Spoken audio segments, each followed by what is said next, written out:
bien, alors on va se mettre là. On va essayer de se mettre dans le champ. On va se mettre dans le champ. Voilà. Je vais me rapprocher un peu. Bonjour Alain Toledano. Bonjour.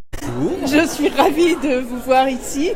Eh ben moi de même. Voilà, donc je vous ai parlé tout à l'heure de cette interview et de cette journée donc au Centre Raphaël sur le parcours 5 sens, cancer et esthétique. Et je vais laisser la parole à Alain pour qu'il nous parle un petit peu de ce projet qui vient de se réaliser en fait, qui s'est réalisé et puis qui nous parle un petit peu en quoi ça consiste. Alors merci, on s'est rendu compte que la médecine traitait correctement les maladies, mais partiellement les malades. Et c'est vrai que par exemple, la privation sensorielle génère la vulnérabilité, donc nous avons décidé de créer un parcours sensoriel, le parcours des sens, avec tout ce qui se fait autour de la prise en charge, de l'esthétique, des valeurs du beau, le coaching, le maquillage, le conseil en images, et puis tout ce qui est paramédical.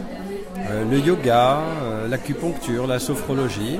Et aujourd'hui, nous sommes réunis dans ce salon, qui est un salon qui est destiné à montrer qu'on peut se préoccuper de l'autre différemment, avec une médecine plus globale et plus intégrative.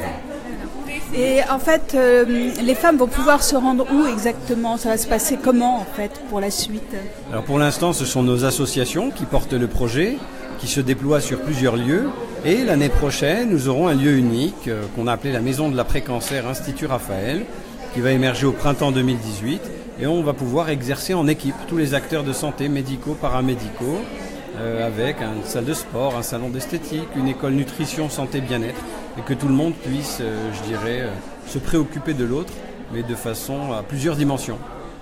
C'est super. En fait, moi j'apprécie énormément votre façon d'aborder, la globalité de cette maladie et puis surtout d'aborder les femmes d'abord parce que vous avez une grande humanité déjà, Merci. Ça c'est énorme.